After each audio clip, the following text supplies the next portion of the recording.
right. If they can.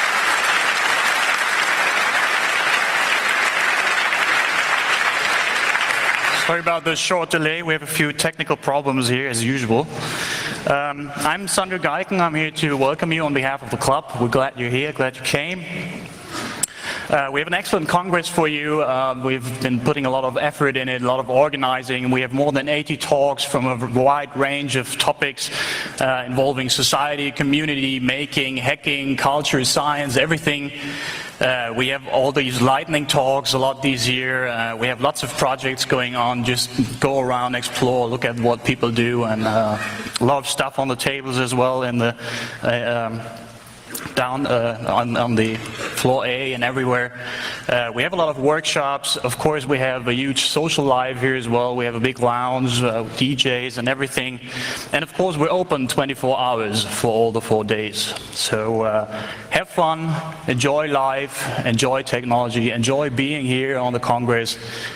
Be creative, make friends, and be here. Okay. I just want to say a little bit about the motto, then I'm going to give you a brief tour on the Congress and the whereabouts of everything, and then I'm going to introduce and hand over to John here. I think nothing to hide is really an excellent motto for the Congress. Of course, we've had a couple of notions already on the website to associate with that. Not only that we have this public opinion, I have nothing to hide, but also another few notions in terms of we have nothing to hide. We've had a lot of successes over the past year, and we shouldn't hide them. We should be proud of what we did and what we accomplished. Another notion was that there's nothing to hide anymore in today's surveillance society. There's just no way out to get a little privacy and that. But a thing I really want to turn on here in my just very brief introduction is why is it still a major public argument? I mean, that's really one of the big problems we should address as activists, because it's actually been challenged for a long time. I mean, we've had a couple of arguments going on over the past years that nothing to hide is not even a main concern about surveillance. We have a lot of other concerns, you know. We have these stuff of automatic self-control, psychological effects in the panopticon. We have a mainstreaming monoculture of values. We have social sorting going on with surveillance technologies because you're always surveilled as someone. We have the connection, deep, intimate connection between privacy and freedom, and all these connections we have with democracy, civil rights, all these notions we have in our state. We have these repressive capacities of surveillance techniques, and then of course, we have all these other issues which we care for in a technical way as well. Security risks, data leaks, technologies in the wrong hands, and all that. So there's a lot to worry about surveillance, not only that you have nothing to hide or anything. And then, in addition, it's not even a very valid argument.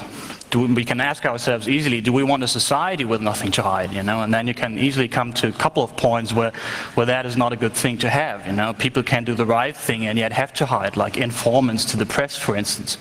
We see that the press actually lacks a lot of informants currently because people are worried about surveillance and they're worried about the big bosses catching them anyway, no matter what data protection says. Then people can have weaknesses, you know, they can have illnesses or social problems, drug problems, and why do they have to tell that to all the world, you know? Why do they have to be put into databases with that, and which are accessible from a number of state authorities, medical records, and so on, you know? Why shouldn't we just let them alone? And that's an idea of solidarity, to help them and not to question them. So why shouldn't they be able to hide that, you know? Another thing is, of course, that people can change as well.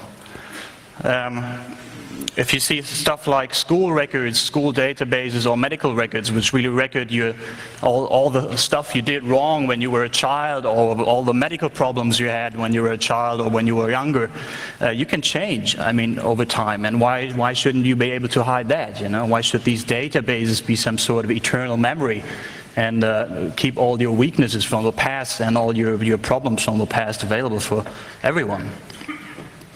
And then the last argument, of course, is, well, you got nothing to hide today, but how about tomorrow, you know? How about if somebody comes to power who doesn't like people who wear red socks or whatever, you know? Then all of a sudden you've got something to hide, and that's how the situation can change. So So nothing to hide really is not a good argument. I think it's invalid, it's weak, and it's not the only argument you should consider when you're concerned with surveillance, but it's still very popular for the people, you know, and we have to ask ourselves, why is that so? And apparently the reason is because nobody told them about the other reasons we have to confront surveillance. And that's the point, I believe, where the motto points back to us, and where we have to say that we have to work harder to politicize the public. There's still a lot of knowledge which has to be brought out to the public, to the broader public, and the public still has to be politicized for our issues and our topics. And that concerns us because we are technologists with a political conscience, and a lot of what is happening in surveillance, in as much as in other stuff we're concerned with, like censorship, is happening in a very high-tech way. And only technical experts are able to understand what is going on, to understand in detail the potentials and the dangers of the technologies which are developed there, you know. So only we can understand that, and only we can alarm the public. We can tell them, hey, there's something fishy going on, you know, there's something shady, and we have to look at that in politics and the economy. Only we can explain that to them, and of course only we can develop countermeasures to stuff which is already going on, you know, like countermeasures to counter censorship in China, for instance. So we are really needed at the front lines of this particular battle. And what's even worse, it's quite clear that the battle will get tougher, you know, over time. The economy and the state always aim for more and more control. We have seen that over the last year. There's an exceeding interest in a couple of authorities, a couple of rationalities to actually enhance all the stuff that they're doing now, to enhance censorship, the commercialization of information, widening the digital divide. There's an exceeding interest to administer and control by means of data and databases. And of course we have this big problem of the new paradigm of criminalistic intervention, which is currently being developed and followed worldwide, namely that crime fighting no longer has the idea of investigating a crime after it happened, but rather prevent it before it happens. And that of course is something which you can only realize by substantial use of surveillance, right? I mean, you have to constantly observe everyone who's potentially suspicious in order to catch him right before he commits a crime. And those are all things which are going on worldwide, on a worldwide scale, and which we have to worry about, because they're developing technologies, they're developing politics, and they're developing organizational structures, and that's all happening, and it's all happening rather fast. So there's a lot of work for us, actually. And remember our credo, you know, our idea is computers can change life for the better. That's something we have assigned to, that's something we know from personal experience. And of course it is something we want for society to be true as well, for the whole of society. So now is the time to actually work for that credo. And now is the time to actually do something, go out there and work for that credo, make it happen on a broad scale, make it happen for the people. And that's what I want to give you as sort of a personal note to the Congress. Use the Congress, right? Prepare for political work, inform yourselves, arm yourselves. We've got a lot of talks here on political stuff, on political background, on laws which are currently being developed, on state authorities, economy authorities who are doing stuff, developing stuff. And so you can actually go there, see what's going on in the next year, see what will be happening, also get some background information on what you do. And then, of course, you can use the Congress as well to network with others. We have a lot of activists here, we have a lot of political projects on the Congress as well. And go there, meet them. They'll always be glad when you join them, when you show an interest in what they do. You're always welcome. And then, well, go out and activate something, you know. And I know, of course, that a lot is happening already. I've been traveling around Germany, visiting the regional groups of the CCC, and it's really tremendous what you guys do. I mean, really, there's so much going on. There's so much discussions. You're reaching out into the public. You're trying to do things, trying to get into the press, doing radio shows, everything. And that's all great, and thank you for that, right? That's really a great job you're doing, especially over the last year. And we have been able to scratch on the very surface of what is happening, you know, to scratch on the surface of the big things as well, and that's a very good thing. But we still need more. We need an ongoing pressure on this situation. We need the people to be concerned about it, especially now in the year where people will turn very much to their financial situations, to the world financial crisis. We have to pay attention that all these privacy issues, although the issues we are trying to defend, will not fall under the table. So that's actually something we have to do, and that is something I would like to use the Congress for as well. So have fun, enjoy life, enjoy the Congress, but also be responsible, right? Go to the political talks, inform yourselves, and try to involve yourselves into these projects. Okay, that's my short personal note, and now I'll just give you a little tour around the Congress. We have a couple of institutions, meanwhile, which you can use on the Congress to do the stuff you want. We have the networking, of course, the NOC is doing that, and you can call them the help desk. On that number, I'm just going to show you where they're situated in a minute. We have the conference phoning, the POC is organizing that. You can get one of those DECT phones, or if you brought one of yourself, you can get it tuned in on the Congress. You can call them under that number 2000. Then, if you have an emergency, you can turn to the chaos emergency response teams as well. They're here, all running all around the Congress. You can easily recognize them with their vests they're wearing, and you can call them under that number. If you have an emergency, they'll be there quickly help you. Then we have the lounge, of course, very important institution. It's just down underneath this room. There'll be a lot of DJs there. We have a big lineup, and we have a cocktail bar as well. So there's a lot of stuff to relax and have fun. If you're speaking on the Congress, you should turn to the speakers room. I'm going to show you in a minute where that is. And if you have any questions, of course, you can turn to the info desk and ask them about whatever you like, whatever question you ever had in your life. They can answer it. Really great guys. They're down on the first floor, just behind the entrance. I'm going to show you that as well. You can see that here. That's the first floor, the entrance area. And there's a big thing, written information. That's where the info desk is. Then you have the speakers room on the bottom left. And the big area in the middle, of course, is the lounge, the art and beauty stuff. We have also another DJ area down in the floor A, and go there. Right, look at the stuff happening. There's a lot of art and beauty going on, a lot of nice projects going on. The rest of the important stuff is on floor C. Really, we have up there the POC, where you can get your phone programmed. Up on the left, and then up on the right we have the Network Operations Center help desk, where you can go if you have a problem with networking. Okay, so that's the tour. Oh, that's not good. Now, some projects you should know about. As you all know, we have a lot of projects going on, a lot of interesting stuff, and it would be impossible to mention all the interesting things, but I just want to highlight a few to point you to some things you should not miss out on. One thing which I was asked to mention in the beginning was we have somebody doing simultaneous translations from German to English. So if anybody wants his German talk translated simultaneously to English, he should contact those guys. They're in the speakers room. You can go down to the speakers room just after the opening and ask for them, and they will come and translate. Then we have a great DJ lineup, which I mentioned already. It's going to be down in the lounge every evening.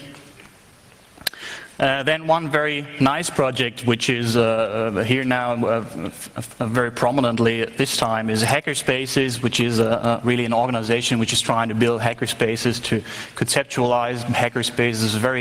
Very nice movement, very interesting, and you should go visit them. They have a talk here as well today, 4 p.m. in the afternoon, and they have a space out here as well, and I think in that corner. So go there, visit them. Of course, we have the Capture the Flag contests, which starts at day 3, 6 p.m. I think they're already very booked out, so if you want to participate there, go there, go early and talk to them if you can still do that. And then we have the Hacker Jeopardy as well, which is also always very funny and always a conference highlights also here on day 3 at 11 p.m., a little later on.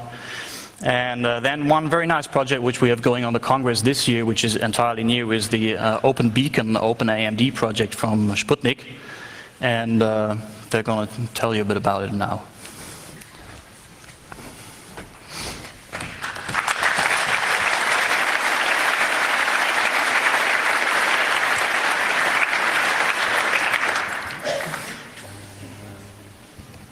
Thank you for the nice introduction, and thank you for the opportunity of allowing us to show you a little bit what we plan to do.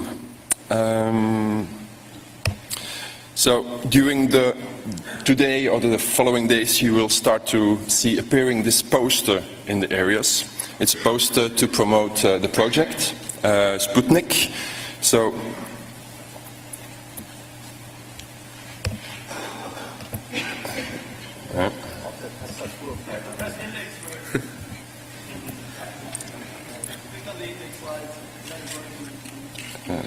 quick question, how many people here were at the last HOPE conference that was held this summer? Anyone? Okay, one person, two, okay, single digits. Basically, people who have been to the CCC before may have seen the Sputnik Project, which is basically triangulation of people. You wear a badge, you walk around, and we can show it's... Pardon? Oh. Ah, okay, there is this other keyboard connected to the machine now, right? Okay. So this is painful. Oh, it's... I'm sorry, there is another special keyboard connected to the screen somewhere. So...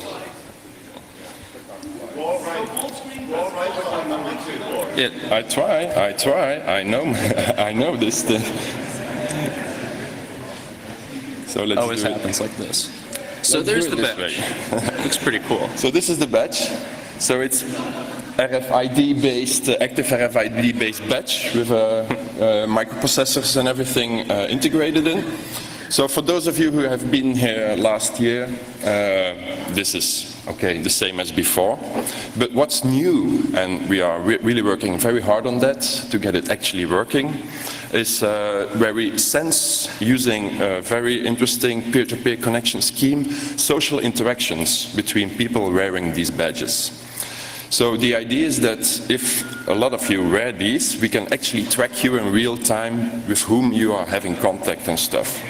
So I suppose you start to feel paranoid already, but let me just point out 3 things. We have 3 objectives with this project. The first is we want to have fun. You understand that, right? The second is that we want to make all of you kind of aware of what this technology can do, because in the end, you are all carrying one of these, and these mobile phone companies are already capable of doing this kind of stuff today. So the only solution to hide, if you have something to hide, is to actually take out the battery from the RFID tag or from your mobile device, just to give you an idea. And then the third objective that we have is that we actually want to do science with this. We want to gather sufficient amount of data to analyze social interaction patterns that we can, for example, use to study epidemics and that kind of stuff. Really valuable and really life-saving, actually. So that's the 3 main objectives. We also have Open AMD. Right. AMD stands for attendee metadata. Basically, we thought it would be cool if you could log into a web interface while the system is tracking you moving around and enter in personal information about yourself, whatever you want to enter, and have it track all this data along with you. So it's basically your own metadata as it goes along. So for example, you could log in and you can say, I'm interested in lockpicking and nostalgia hacking. And it will actually hook you up with other people at the conference who have similar interests. Additionally, all the talks at the conference have interests assigned to them, so this actually recommends to you talks based on the interest that you have given. So to give you a little preview of an application that will be accessible on the internet, so for everybody to see, is a live visualization of the contacts of the social interaction as they occur and as they have occurred during a day, for example. So people will be able to go there, type in the nickname or the ID of a device, and then see real-time visualization from which this is screenshots of the testing. This is another one where we have a focus on several users and can see how these users are interacting. Do they know each other? Do they have like common friends? Stuff like that. Yeah, it's basically giving the whole world the tools to observe all of you who are wearing these tags, of course, how your social interactions are occurring during this conference. So, if you want more technical details on this stuff, there is at day 4 at 3:15 there is a talk by Chiro that will give more technical details, as I've said. So if you want to sacrifice your social privacy for only €10, then you can get one of these at the Foodbud shop at level B. And also one little note, we are actually looking for some beta testers who can have one of these and test with us today. Official triangulation is going to start tomorrow, which is when the Marauders map and all that goes up. So for today, the first, I think it's 50 people before 6 p.m., something like that, we'll get a free badge if you come to the booth. So come check it out, and we got a lot of cool stuff. Thank you.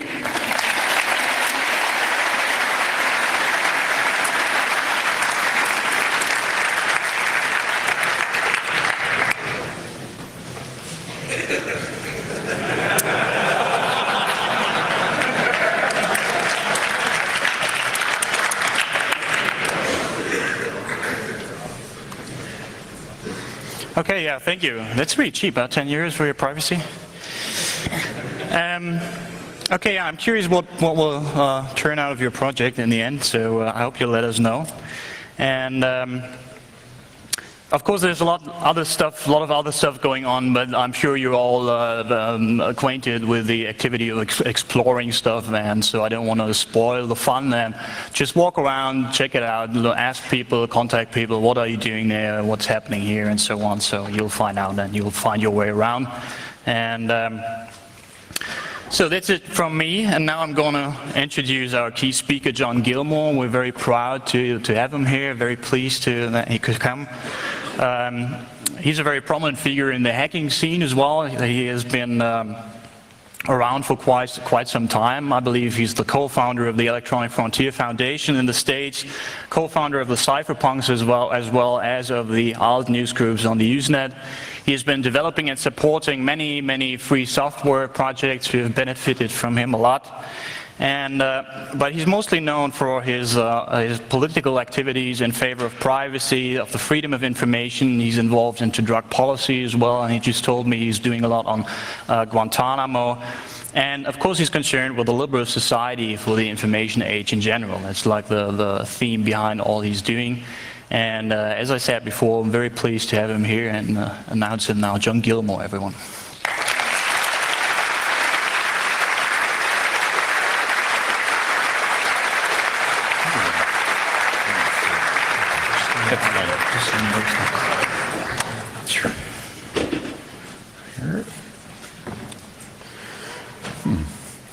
Nothing to hide.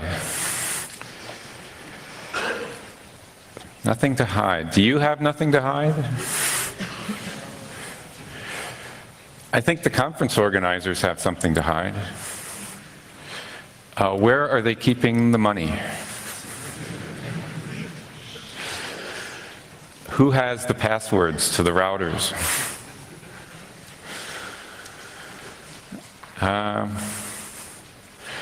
I think nothing to hide is bullshit. And the interesting part is to figure out why. What's wrong with nothing to hide?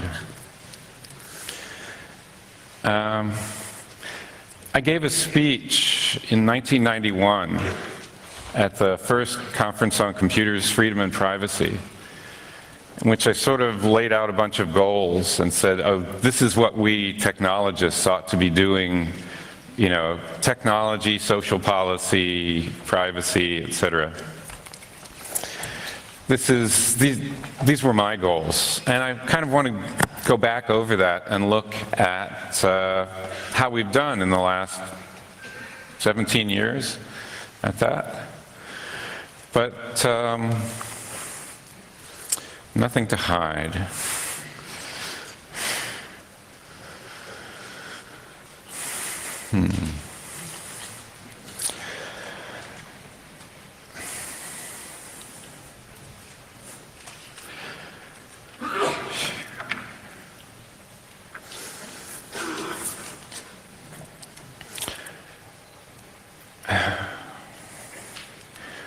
I asked, what if we could build a society where information was never collected? Where you could pay to rent a video without leaving a credit card number, where you could prove that you're certified to drive without tying that into everything else you are, without giving your name, where you could send and receive messages without revealing your physical location, sort of like using a post office box, but electronically. How have we done at providing that? I mean, in 1991, in my life, I was working on free software. The GNU C compiler worked on the VAX and the 68,000. This was before the cypherpunks, just a year into the Electronic Frontier Foundation. Where have we gone in the last 20 years? Are we better off? Are we worse off than we were in 1991? And the interesting part for me is that some of the things that we thought would be really useful turned out to be useless, and some of the things we never thought about were the things that actually provided us some help. So, for example, Wi-Fi is one of those things that was never really designed to cause social change. But in a sense it has. When wandering around the city, you can often find your way onto the internet anonymously, because the people who implemented Wi-Fi didn't really know their crypto very well. And they made it hard to configure and hard to work. And so people got used to just putting up open Wi-Fi nodes. That wasn't intentional, but it happened to work. On the other hand, a lot of things that people laid out as, oh, this is how we're going to save ourselves from the information totalitarianism, you know, haven't really worked. Sandra has a speech later today talking about what's wrong with data protection and how the promise of, oh, some large organization, a government, a Google, someone like that, will collect all the information and then promise not to be evil. Do we believe them? I can't hear you. Well, so what are you doing about it? When you want to go to a website, do you type its URL into your browser, or do you type it into the Google search box? Do you teach your friends that you can type into the URL bar, not into the Google search box?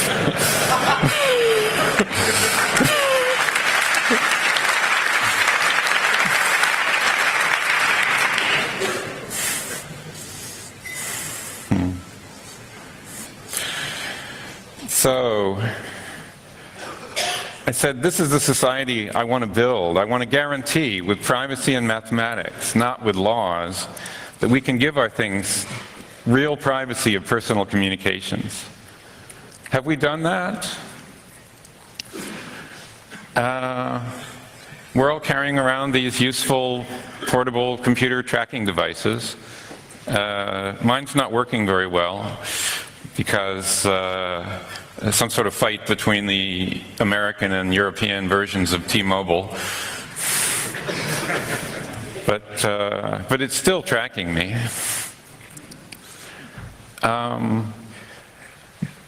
it even uses encryption, but it doesn't use it very well.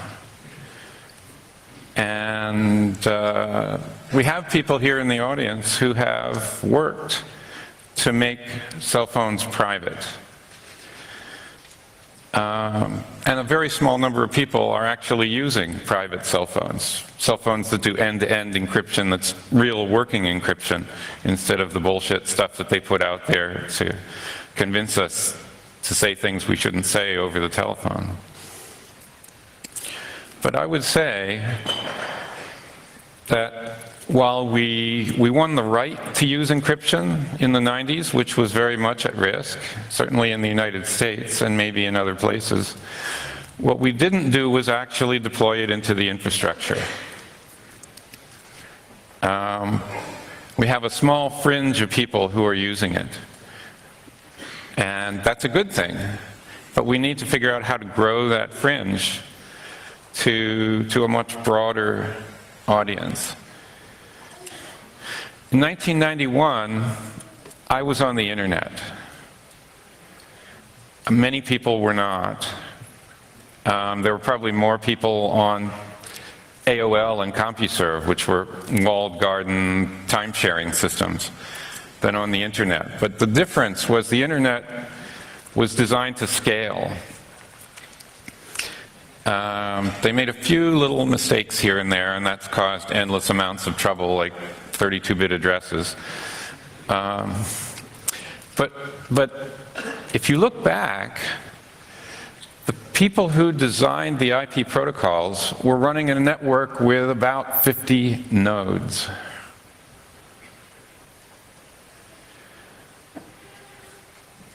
They were either incredibly smart or incredibly lucky to have built stuff that would scale up. And part of the way they did it was building it decentralized. The routing system has no center. The Usenet, which actually predated the internet, has no center. It may have no substance left either. I think it runs on about 4 huge nodes, and everyone logs into it to read it, which sort of defeats the purpose now. But a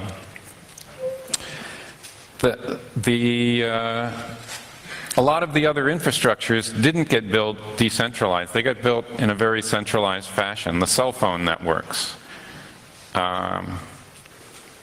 the identity credential issuance networks, all of those things have not succeeded in the hacker community. Versions of those have not succeeded.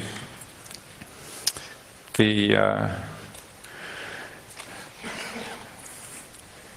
know, there are attempts, but we need to figure out how to make things that really scale up to world scale. The BitTorrent is an example of something that was designed from the beginning to scale. The Tor project was designed to scale, and it has crutches in it that don't scale, but the design, the theory, was that it could scale up to world size.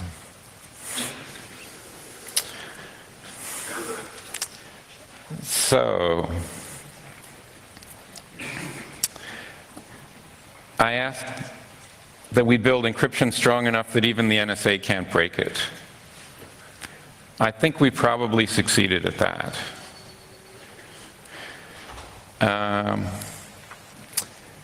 But the problem is, we're not using it. Most of our email goes over the net in the clear. Even though we have protocols that will talk, I'm not even talking about end-to-end, I'm talking about link level, sort of mail server to mail server encryption. We have protocols to automatically encrypt that, and most of it goes in the clear anyway. Because we didn't figure out how to exchange keys, or you do certificates, or we got hung up in X509 somewhere and got drowned in acronyms. The interwebs, you know, what a wonderful thing, but you have to go to extra work to do it encrypted. And so most people don't.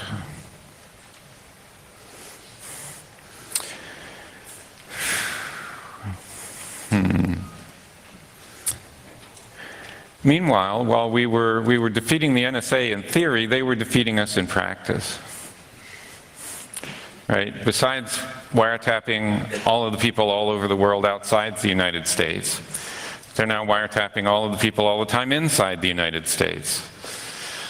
The people who nominally have political control over them so far have not been able to exercise practical control over them.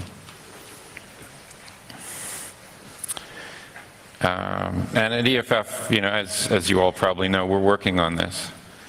But it's really interesting when the branches of government kind of line up against control of the surveillance infrastructure, where the classic government model from 200 years ago in the United States was you have executive, legislative, and judicial branches, you have federal and state governments, and they all fight with each other, and none of them gets too powerful because they're all colliding with each other. Well, the executive branch is doing the wiretapping and defending the wiretapping and hiding it. The legislative branch, when push came to shove, decided that they would provide immunity to the people doing the wiretapping in open votes in the legislature. And the judicial branch, so far, has been interested in the question of whether any laws were broken, but so far has not seen fit to actually rule that if any laws are being broken, then it needs to stop. And part of that wiretap process that is less familiar to people, the state governments got involved as well. In the United States, telecommunications is regulated both by the federal government and by the states. And we had about 10 different public utilities commissions in different states start inquiries into whether the laws of that state have been broken about revealing personal information, tapping telephone infrastructure, etc. All of those lawsuits, all of those investigations were pulled into this whole nexus of federal lawsuits and have so far been stopped. So the basic structure of the government has not succeeded in providing checks and balances against a surveillance state.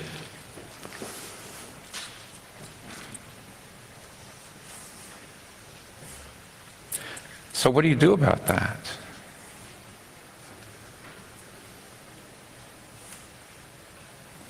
I can't hear you.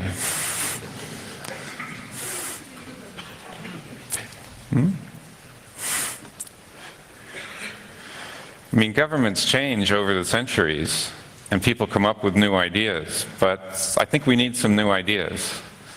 This may not be the right crew to invent them, but it's certainly the right crew to understand why we need new ideas. Now, one of the people working on those sorts of ideas is David Brinn, a science fiction author. He wrote a book called The Transparent Society. And I read that book when it came out. I read it before it came out and gave him some criticism, and he published it anyway. Which is good.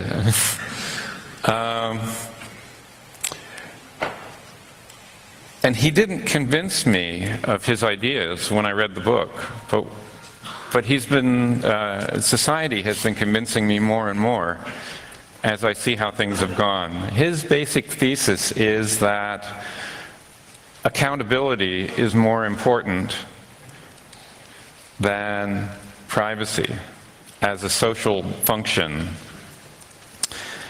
and that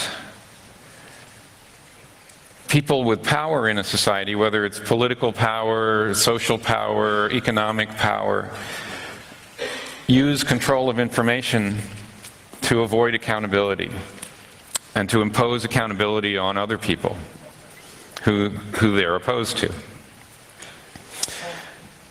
And so I went, okay, well, I can see all of that stuff, but where are you going? Okay, and where he was going was to make a society in which even the powerful are accountable for following the laws, for following the customs of the society, for not screwing other people unduly. His prescription was that if there's a censor, a surveillance sensor, then everyone should be able to see the records from that sensor. If the NSA can wiretap your phone calls, then you can wiretap your phone calls too. You can wiretap your friends' phone calls. You can wiretap the president's phone calls. I didn't like the implications of that. And that's why I rejected the book. But I'm starting to come to the conclusion that if you can't eliminate surveillance, then you have to make it give equal power to everybody. Because otherwise, what happens is what we see happening in front of us. That people who have a lot of power use that surveillance to remain unaccountable, and meanwhile, to hold all of us accountable. And to hold, in particular, their opponents accountable. And that doesn't build the kind of world I'd really want to live in. I mean, it's better, living in it is better than the alternative, but let's make some more alternatives.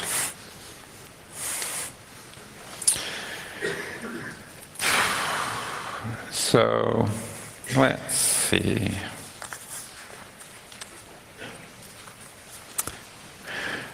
One of the things I talked about in 1991 was that the reason that we need privacy is because of hypocrisy, is because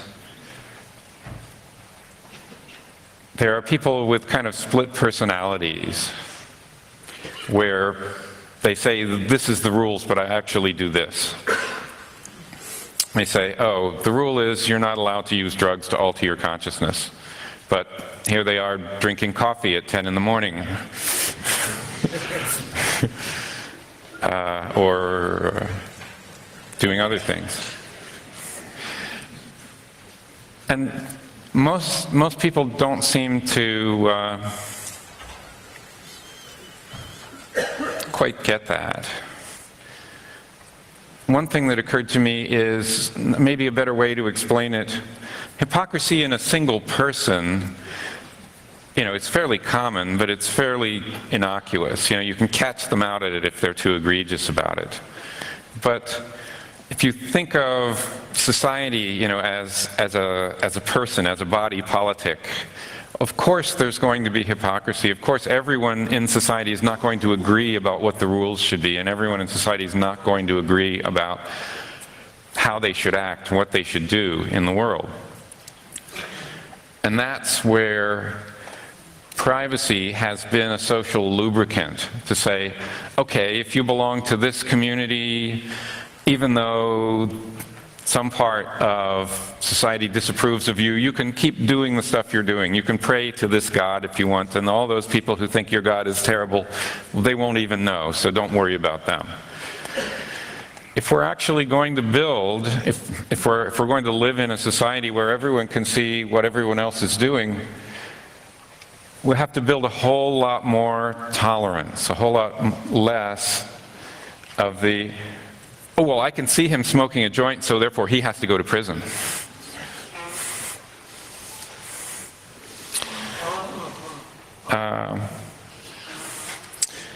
And it's not clear how to do that either.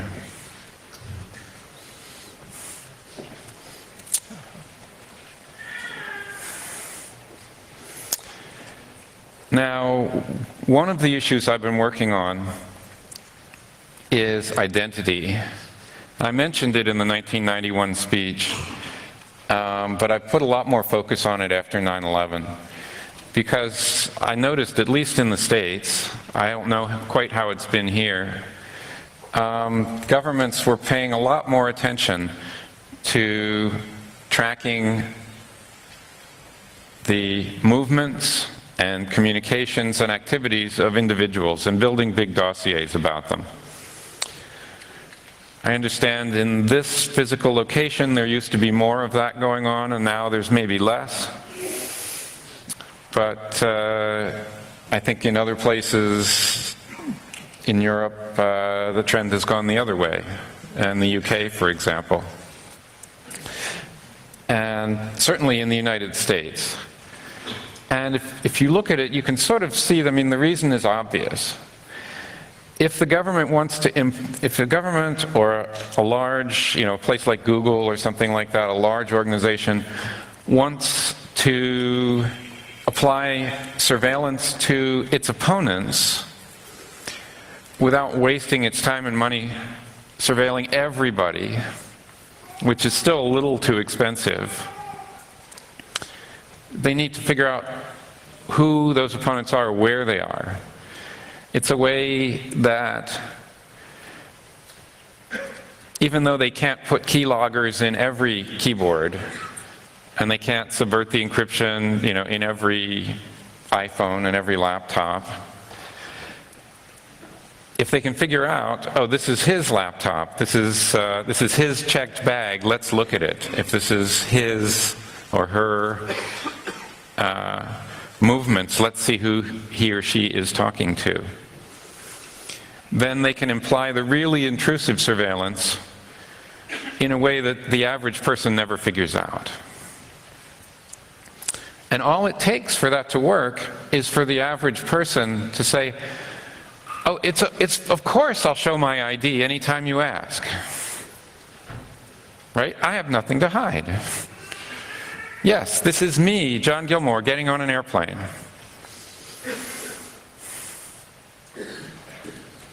But what that gives away is the ability to target the people who do matter,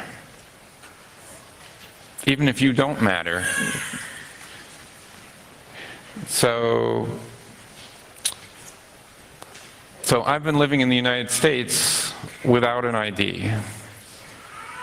I have a passport, and I use it to escape the country. But I don't use it inside the country, because I was taught that internal passports were a really bad idea, that they were totalitarian. Well, the United States has internal passports now. And as a result, I can't fly around in my own country. I can't take trains. Some of the buses are identity checked. Some are not. So some places I can go, but some places I can't. And you guys will have to tell me and tell yourselves, how is that going in Europe? When the borders came down, there's less insistence on identity, but when I flew from Amsterdam to here yesterday, I got to the front of the line. Besides looking at my boarding pass, they wanted to see my passport. I asked them why. They said, oh, identity check. Well, yeah, okay, so why? Well, they didn't have an answer, but without it I couldn't get on the plane. Why do you put up with that? Why do you let your countries be used to track you everywhere you go? Because you have no say in the matter? I don't think that's true. Well,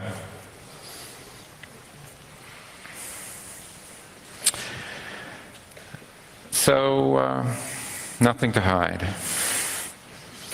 Well, I have something hiding in here, and I'll use it as my closing statement. I thought about going all the way down to the buff. But I think this is a better message.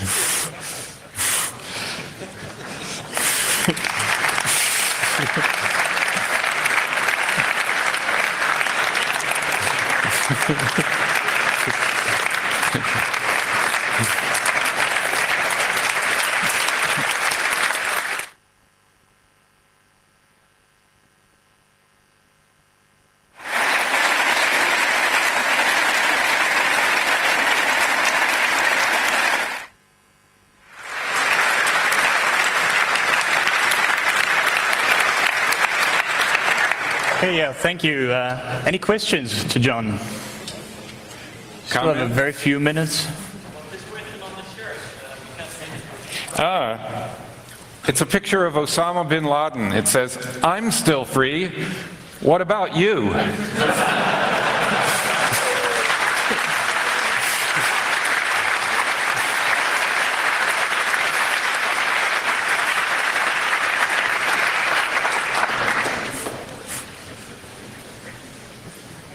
Questions, comments? Yeah. What are you running on your XO? What am I running on my XO? I'm running Debian.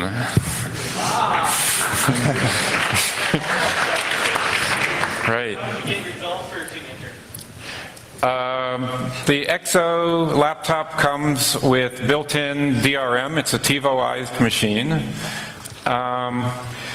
And you can't reflash it without permission from its creators. However, this permission is called a developer key, and you can get it by going through the OLPC website. There's a link on your OLPC for how to get a developer key, and then you can install it, and then you can run whatever you want, sort of like any old PC.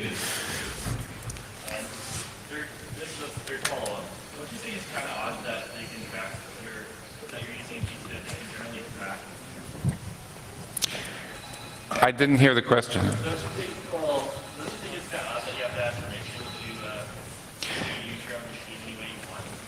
Do I think it's odd that I have to ask permission to use my machine any way I want to?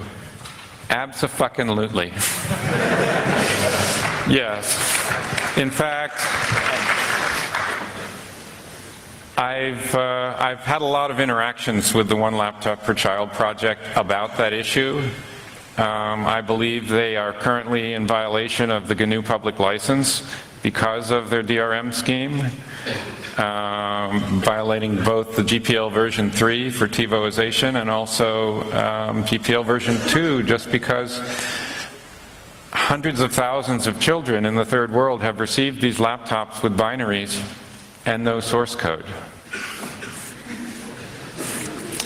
The ones that are on the internet can sort of batter their way through a series of websites and figure out where the source code is.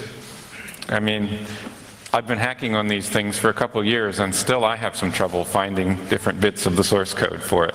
But the ones who aren't on the internet have no access to the source code.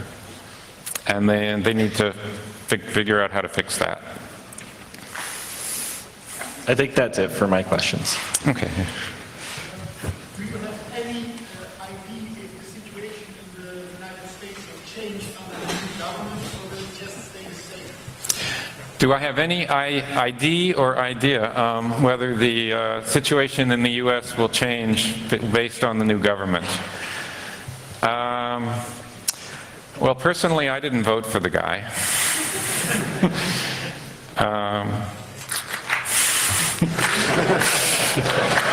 We have Republicans. I think it's a really good sign that the United States was able to elect a nigger president. I'm allowed to say that because I'm from Alabama.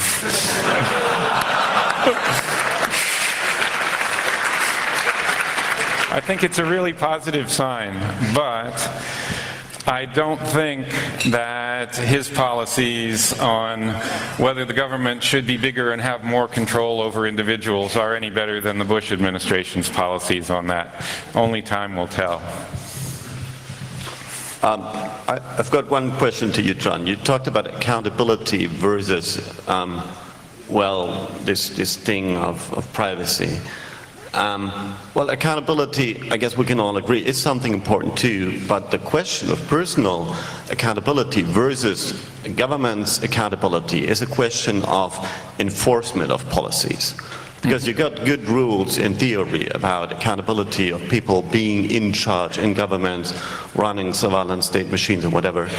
And in theory, when they violate, privacy laws, yes, they go to jail. In practice, they do not, because they are the same guys enforcing the rules. So what about our abilities to enforce rules, which brings, of course, direct the question, from a German point of view, of resistance to technology that allows accountability only, enforcement of accountability only one way. So what's your thought on that? So because Sandro, who's today the moderator, and that's why he maybe doesn't ask the question, made a thought 1 or 2 years ago that yes, we have the right to sabotage technology that is putting surveillance on us but doesn't allow us to, look at those guys who run the machine watching us. So this game of we watching them, watching us, which is the theoretical peace of mind of this whole thing, so that we can at least watch them doing what they're doing, has its gaps. Well, clearly it has gaps, yes. But what is this distinction between us and them you're talking about? Well, I mean, no. The distinction is that they have the tools to enforce the policies. We do not have that tool sometimes. We might have the tools to, protect our privacy, but me putting the government into jail, well, that's, Well, we're going to be facing that issue in the United States very soon. Thank you. I mean, one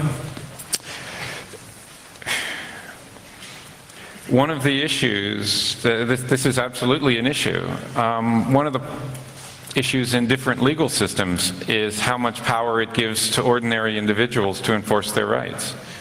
In the United States, an individual has much more power to enforce their rights against the government. They can't prosecute someone, they can't put someone in prison for violating their rights, but they can have the courts go in, make an affirmative declaration and an order that their rights be respected. And this is what gave EFF, for example, the power to go and sue the NSA and to go and sue AT&T and the other phone companies when we think they did something wrong. That aspect of American society has been very heavily criticized worldwide. It's a litigious society. It has too many lawyers making too much trouble, wasting too much money. It comes at a cost. Is the cost worth it? You have to decide that for your own country. For the really big issues, things like genocide, war crimes, torture, we have this concept of universal jurisdiction that has gradually been evolving that says even if the courts that have ordinary jurisdiction over those crimes refuse to act, and especially if they refuse to act, courts in any country in the world can take up those issues. And courts in several European countries have been at the forefront of applying universal jurisdiction to war crimes. It remains to be seen whether Donald Rumsfeld will ever again be able to fly to Europe. Yes. More questions? Don't be shy. We're all friends. Yes. Can you give us 3 or 4 things that we should do? What can we do? That's a good question. Three or four things that you can do.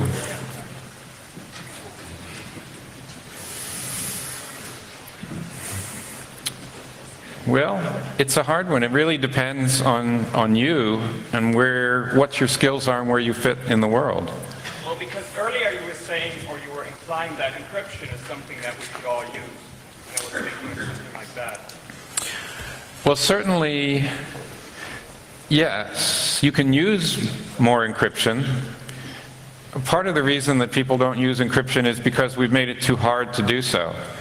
Right, so one of the challenges, one way to deal with that challenge is for a small number of people to take it on themselves to use that hard stuff and figure out how to make it easier. And that's something that this community can do, is knock the rough edges off that stuff so that it becomes possible for your grandmother to use it without really noticing that she's got more privacy. Beyond that, I wish I knew. I'm here not to tell you the answers, but to hopefully learn some from you. I have some answers. Come to my talk. Yeah. Okay, any further questions? Well, maybe I have... Oh, okay. Oh, yeah, in the back. What is the point of equal accountability for everyone if there is a subset of the population making the laws that you have to follow, that everyone has to follow? What's the point of accountability for everyone if you only have a subset of the society making the laws that everyone has to follow? Well, that again is another big social challenge, a challenge of how to organize your society. I can mostly only speak to the American experience, which is the American government was designed that a majority could do most things but could not do some things because doing certain things like restricting other people's ability to speak or move around freely or their privacy from being searched at any point, etc.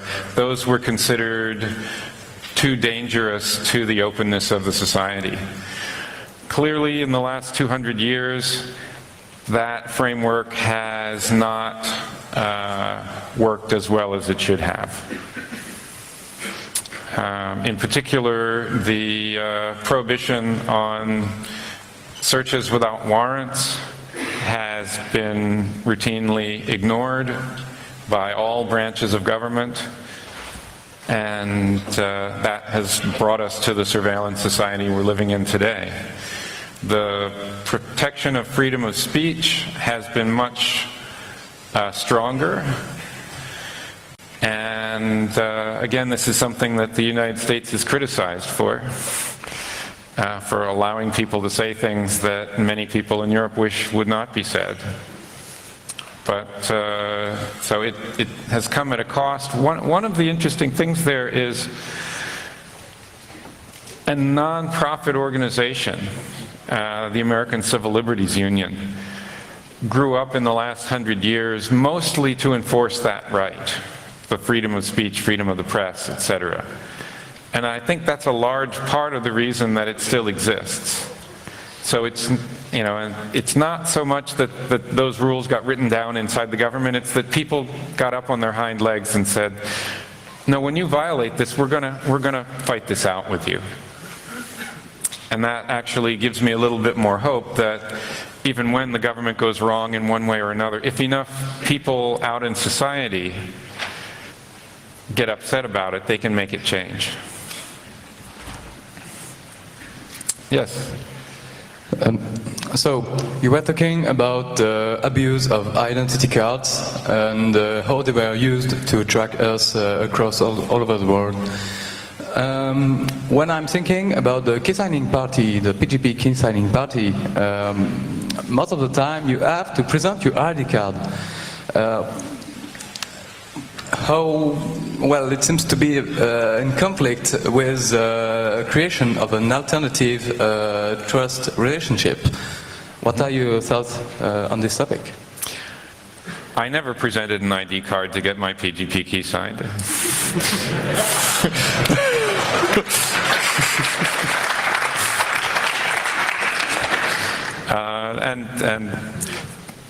Fake IDs are readily available if you need one. Yeah? I have a little problem with what you said, because for me privacy is very important too, but there are a lot of people who are making other people suffering. by violence, by stealing their money or something like that. And I think it's really important to track them down, to find them, to stop them. But the question is how to find the right ones if you don't track down anybody else. Right. Well, traditionally, there's been a clear divide between tracking down crimes after they happen and tracking them down before they happen. And that line was breached after 9/11, and I believe incorrectly. I think that the world got way too crazy about trying to stop every possible act of terrorism, not realizing that most acts of terrorism are not really all that terrible. Right? That in the United States they blew up, what, 2 or 3 buildings? We had millions and millions more buildings if we needed them.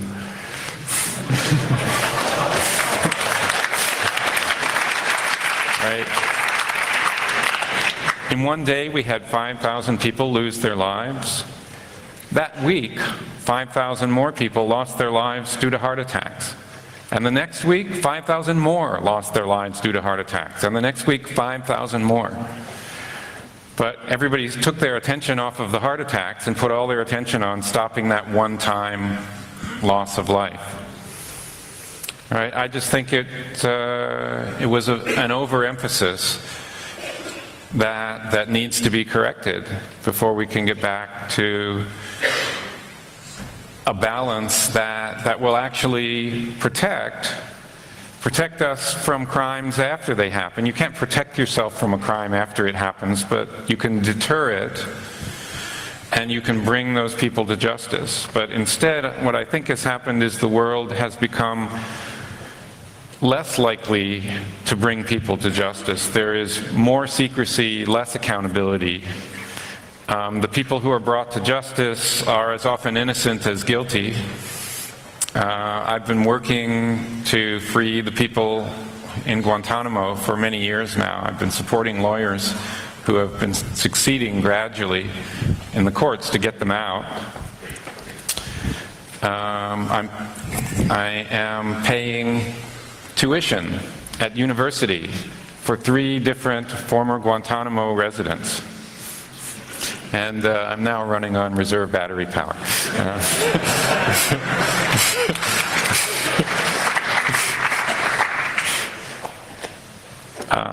Yes, it's nice that you mentioned 9/11.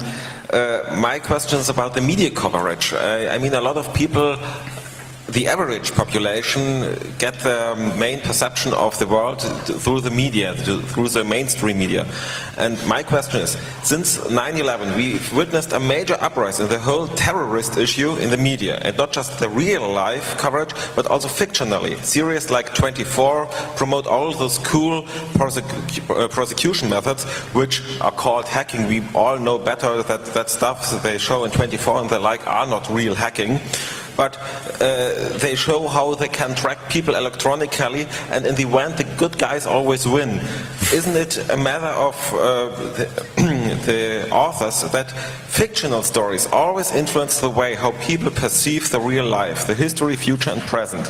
If we want to change the way people react on the statement, nothing to hide, wasn't it crucial to influence the fictional culture in a way to question the current behavior patterns of surveillance and security reliance?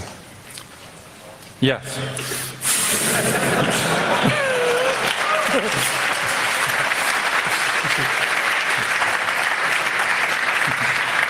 But also, one of the useful things that happened with the internet is that the media is much less centralized than it was 20 years ago. And so we are the media, and we can create those stories. Mm-hmm. Anyone else? We still have a few minutes. Yes. I recently read a statement by Bruce Schneier, and he says that for preventing terrorism, you need really good intelligence. And not checking everyone's IP because doing really intelligence and still He says he read something from Bruce Schneier, who said that to catch terrorists you need really good intelligence. You don't need to be checking everybody's IDs all the time. And if Bruce said it, I believe it.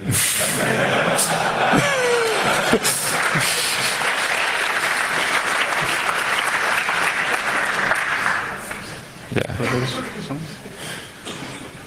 Jake. What do you think of the power of document leaking, things like Wikileaks, and maybe what each of us can do in our daily lives anonymously to maybe record phone calls of our elected officials and leak them onto the internet? Do you see any value in these things?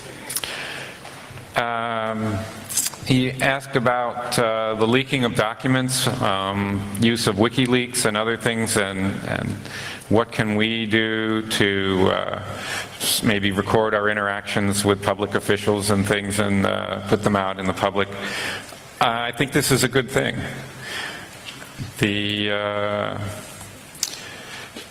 Again, there are pluses and minuses to this kind of leakage. Some people in the UK are losing their jobs over the leak that they belong to a particular political party, because that's considered a racist party.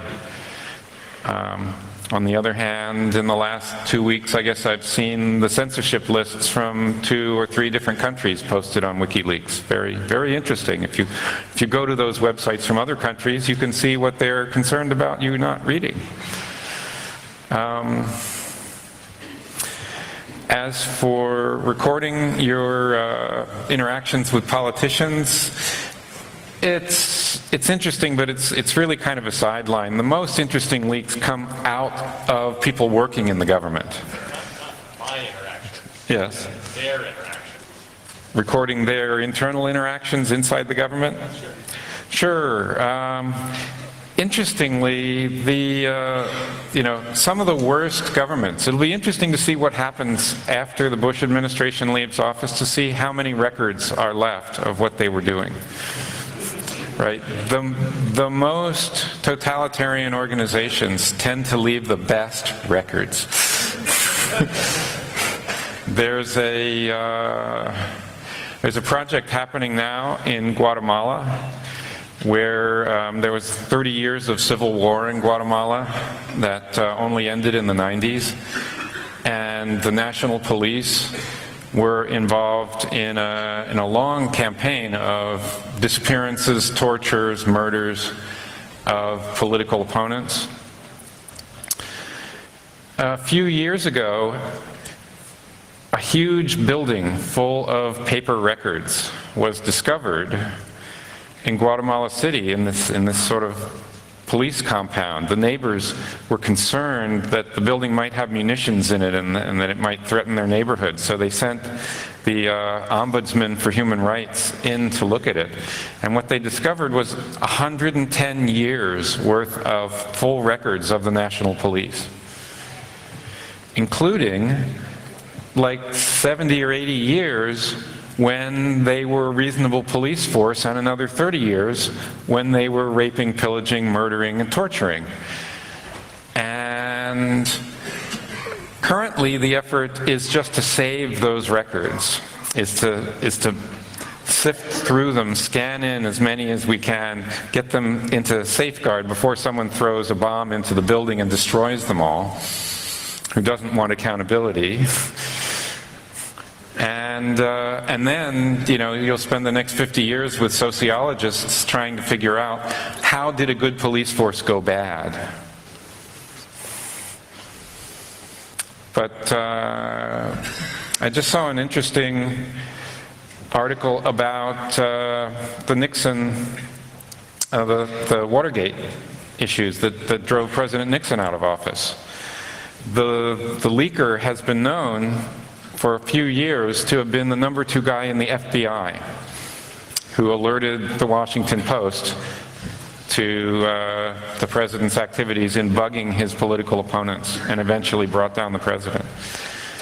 And the thesis of this new article was, this guy was not only doing it because he thought the Constitution and democracy was being violated or whatever, he was doing it because he was passed over for promotion to the head of the FBI. He was investigating what the White House was doing and had information that he could leak when he wasn't supposed to be investigating the White House. Right? So this was part of the secret police using leaks to get at their political opponents. You know, it's all kind of a mess. It's a moral mess. But it's the sort of mess we have to work through to make a more tolerant society. Okay. Yep. Okay, we have to close asking questions. I think you can talk to John afterwards. He'll be here for a couple of days. I probably have one final question, and it's more of a criticism of what you said in '91. Shall we do that in public? Yeah? Sure. Okay. In the blue corner. The thing is, I had the impression that, I know you're a liberal thinker and with Popper's Open Society and everything, but from your '91 position, I had the impression that you were also a bit of a neoliberal thinker, you know, placing a lot of emphasis on the free market and even suggesting to make privacy a commodity to probably bring it to the market, bring it to the people over the market. And I'm now seeing the financial crisis and seeing all the interest in the economy over the past years in data mining and databases and using surveillance as a means of power. Would you still uphold that part of your conviction as well? I'm still a believer in the free market because it's a decentralized system. One of the things I really find fascinating about it is if there's something you want to do in the world, and you can convince maybe 4 or 5 people from anywhere in the world to give you 10,000 euros a year to pursue that, then you can do it. And you don't need permission from anybody. You don't need to fill out any forms, apply. You know, if you can collect 40 or 50,000 euros, you can live and have a home and raise your children and also do the work. And you can raise that money from customers, you can raise it from individual donations to nonprofits, however it is. It's a very widely decentralized system that protects our ability to follow our own muses in that sense. Privacy as a commodity is not it doesn't seem to be a really working model for me. I think most people are willing to sell their privacy for a very small amount of commodity, and because they don't realize really what they're giving up in the process. It's like that typing your URLs into the Google search bar. Okay? Okay, I'd still have a few questions, but we do that in private. Okay, so thank you, John, and